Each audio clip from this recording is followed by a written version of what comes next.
فوری طور پہ جواب کے طور پر جواب دے دیا تو کوئی کمال کا کام نہیں کیا ہے ہم نے. کچھ چیزیں اگر برداشت کر لی جائیں تو برداشت میں تو مزہ ہی بہت زیادہ ہے, برداشت میں تو لطف ہی بہت زیادہ ہے,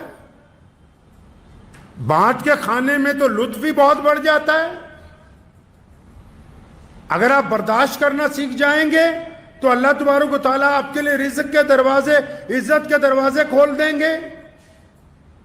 تو برداشت کرنا بھی تو پیارے نبی حضرت محمد رسول اللہ صلی اللہ علیہ وسلم کی سنت ہے. اب یہ جو سنت ہے یہ بار بازار سے شروع ہونے والی نہیں ہے, گھر سے شروع ہونے, اپنے گھر سے, اپنے اہل و عیال سے, اپنے والدین سے, اپنی بیوی بچوں کے ساتھ, اپنے پڑوسیوں کے ساتھ, اپنے بھائیوں کے ساتھ, اپنے غیر مسلم دوستوں کے ساتھ, اپنے محلے والوں کے ساتھ, یہاں سے شروع ہونے والی ہے. تو اس لیے اپنے اندر صبر کے مادے کو پیدا کریں کہ جو بندے صبر کرنے والے ہوتے ہیں بڑی ہمت والے ہوتے ہیں. صبر کرنے والا بندہ حالات سے گھبراتا نہیں ہے. بعض اوقات حالات بگڑ جاتے ہیں نا, لوگ جان کے دشمن ہو جاتے ہیں. جو ڈرپوک آدمی ہوتا ہے وہ گھبرا جاتا ہے, چھپتا پھرتا ہے. صبر کرنے والے حالات سے نہیں گھبراتے. صبر کرنے والوں کو اللہ نے ہمت دی ہوتی ہے, استقامت دی ہوتی ہے. وہ اس بات پر یقین رکھتے ہیں کہ نفع اور نقصان کا مالک اللہ ہے. اگر آپ صبر کرنے والے ہوں گے پھر اللہ کا ساتھ آ جائے گا, اللہ کی مدد آپ کے ساتھ آ جائے گی. تو ذہن نشین کر لیں اس بات کو کہ یہ پیارے نبی حضرت محمد رسول اللہ صلی اللہ علیہ وسلم کی سنت ہے کہ اگر آپ کو کسی کے اوپر تھوڑا سا بھی اقتدار حاصل ہے تو پھر اپنی عزاداری کو قائم نہ کریں. صبر کے ساتھ, حلم کے ساتھ, استقامت کے ساتھ قائم کریں. جب تھوڑا صبر سے کام لیں گے, تھوڑی محبت سے کام لیں گے تو وہی وقت جو ہے آپ کے ساتھ چلا جائے. میرے دادا حضرت مولانا مفتی محمد احمد لدھیانوی رحمۃ اللہ علیہ یہاں تشریف فرما تھے. سن 1952 یا 53 کا واقعہ ہے. تو کوئی صاحب آئے, ان کو کام وام کہیں لگا دیا تو اس بندے نے پیسے نہیں دیے تو بڑا ناراض ہوا, اس سے بھی ناراض ہوا, مفتی صاحب رحمۃ اللہ علیہ سے بھی آ کے ناراض ہوا. ناراضگی میں 3-4 تلخ باتیں کہیں تو حضرت ہنستے رہے. تو خادم کو بلایا کہ لے آؤ اسے شربت پلاؤ. شربت پلایا, کچھ ٹھنڈے ہو گئے.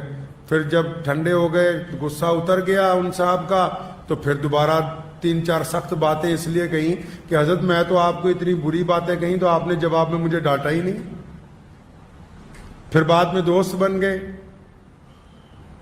تو اگر آپ 2 منٹ خاموش رہ جائیں گے تو رشتوں کو اگر آپ جوڑ لیں گے تو اللہ تبارک و تعالیٰ آپ کو استقامت عطا فرمائے گا. اور جو رشتوں کو جوڑنے کی بات ہے, قرآن پاک میں نے کہا نا وَاعْتَصِمُوا بِحَبْلِ اللَّهِ جَمِيعًا, اللہ کی رسی کو مضبوطی سے بولو نا, پکڑ لو. اللہ کی رسی کو مضبوطی سے بس پکڑ ہی رکھی, آگے نہیں پتا کیا ہے ان کو.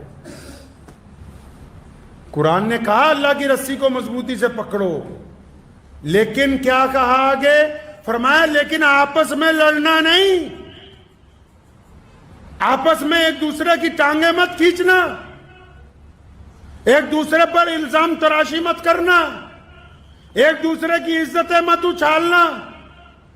فروئی مسائل کو لے کے ایک دوسرے کو سڑکوں پر ذلیل نہ کرنا, مسجدوں میں بیٹھ کے ایک دوسرے کے خلاف تقریریں مت کرنا, ایک دوسرے کے خلاف عوام کو بھڑکانا نہیں, ایک دوسرے کے خلاف لوگوں کے دلوں میں نفرت مت پیدا کرنا. اور پھر قرآن نے یہاں تک کہا کہ اللہ کی رسی کو مضبوطی سے پکڑنے والوں, اگر تم آپس میں لڑتے رہو گے تو پھر تمہاری ہوا اکھڑ جائے گی, تمہاری عزت تمہارے پاس نہیں رہے گی,